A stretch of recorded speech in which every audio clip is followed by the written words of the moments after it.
हाय नमस्कार ताईनो, सगळ्यांना माझा श्री गणेश श्री स्वामी समर्थ. कशा आहात ताई? आय होप तुम्ही स्वस्त मस्त आणि निरोगी असाल. आजचा जो विषय आहे, आजचा जो मी ब्लॉग बनवत आहे तो स्पेशली फक्त आणि फक्त माझ्या ताईंसाठी आणि माझ्या आईंसाठी म्हणजे सर्वांसाठी बनवत आहे. मी नेहमीच काहीतरी तुम्हाला चांगल्यात चांगली माहिती देण्याचा प्रयत्न करते आणि आज सुद्धा मी जी तुम्हाला माहिती देणार आहे ती खूपच बेस्ट असणार आहे, तुमच्यासाठी खूपच उपयोगी असणार आहे. फक्त माझा व्हिडिओ फुल्ली स्किप न करता फुल्ली वॉच करायचं आहे, तरच तुम्हाला ती व्यवस्थित माहिती समजणार आणि त्याचा तुम्ही फायदा करू शकता. तर आता सांगायचा विषय असा आहे की बघा, आता गरमीमुळे खूप सारे प्रॉब्लेम वाढलेले आहेत. गरमीमुळे आपल्याला आजार पण आलेले आहेत आणि छोटे मोठे काही ना काय आपल्याला असं सांगतच असतात, हा व्हायरस आलाय, तो व्हायरस आलाय, मग आपल्याला हे नको करायला किंवा ते नको करायला. किंवा आपल्याला सिंपली ताप आणि सर्दी जरी झाली तरी पण आपण घाबरून जातो, अरे देवा मला ताप आलाय, मला सर्दी झाली किंवा मला खासी झाली किंवा माझी छोटी बाळं आहेत त्यांना सर्दी झाली, ताप झाले, खासी झाले, मग आता मी काय करू, मी दवाखान्यात जाऊ का, मी हॉस्पिटलमध्ये जाऊ का. आपण त्या मनस्थितीत नसतो की आता आपल्याला प्रॉपर काय करायला हवं. आपल्याला फक्त ती भीती असते का बापरे आता हिला खासी झाली, सर्दी झाली, ताप आलाय, मग हिला ते तसं तर नाही होणार ना, मग तो तसा आजार तर नाही आला असेल ना, किंवा ते तिकडलं व्हायरस तर आलं नसेल. म्हणजे खूप साऱ्या भीती आपल्या मनात येत असतात. तर माऊलींनं योग्य त्यावेळी योग्य ती खबरदारी तुम्ही घेतली, व्यवस्थित तुम्ही जपलं तर काहीही होत नाही.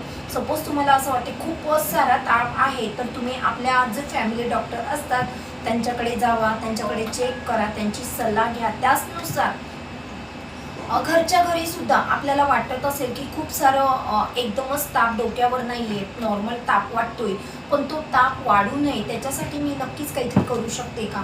किंवा माझ्या बाळाला खूपच खासी झालंय, खूपच सर्दी झाले, मग त्याच्यासाठी मी काय करू शकते का. तर हो, तुम्ही नक्की करू शकता आणि मी ते सांगण्याचा प्रयत्न करते. बाळांसाठी म्हणा किंवा आपल्या स्वतःसाठी नक्कीच तुम्ही करू शकता. जर तुम्हाला असं वाटत असेल की मला थोडंसं बॉडी पेन होत आहे, मला माझं अंग दुखतंय आणि मला थोडी खासी पण वाटते आणि मला सर्दीसारखं वाटतं, माझं डोकं खूप दुखतंय आणि माझ्या नाकातनं वगैरे मला असं वाटतंय की थोडी गरम वाफ निघत आहे, तर तुम्ही काय करा ताईंनो, आपल्याकडे खायची पानं अवेलेबल असतात. खायची पानं झाली किंवा आपल्या तुळशीची पानं झाली, तुळशीची पानं स्वच्छ धुवून घ्यायची आहेत. 10 ते 12 तुळशीची पानं घ्या, स्वच्छ धुवा. का तर त्याच्यावर सगळी धूळ साचलेली असते, तर ती धूळ आपल्या पोटात जाऊ नये म्हणून त्याला तुम्हाला स्वच्छ पाण्याने धुवून घ्यायचं आहे. 4-5 पाण्याने स्वच्छ धुवा आणि त्याच्यानंतर काय करायचं आहे, एक काढा बनवायचा आहे. जसं आपण चाय पितो, ब्लॅक टी बनवून पितो, आपण काळी चाय बनवून पितो, त्याचप्रमाणे अर्धा कप पाणी उकळवायचं आहे. छान पाणी उकळवून झाल्यावर ते जो स्वच्छ धुतलेला तुळशीचा पाला आहे तो पाला त्याच्यात सोडायचा आहे आणि व्यवस्थित खूप छान चांगली एक उकळी येऊन द्यायची आहे. आणि उकळी येऊन झाली की त्याच्यात 3 ते 4 काळी मिरी, जे आपण खातो काळी मिरी, ती 3 ते 4 किंवा 5, जास्तीत जास्त 3 ते 4 इनफ आहे. ती थोडीशी मीडियम, अख्खी पावडर नाही करायची, फक्त थोडंसं त्याला टेचायचं आहे, थोडंच, अगदी पावडर नाही करायची, थोडी अशी टेचून त्याला त्याच्यामध्ये सोडायची आहे आणि तो छान पाणी उकळवायचा आहे. आणि तो पाणी उकळून झाल्यावर अर्ध्या कपचा अगदी पाव कप पाणी राहिला की आपल्याला गॅस बंद करायचा आहे. मस्त त्याला गार थंड होऊन द्यायचं आहे.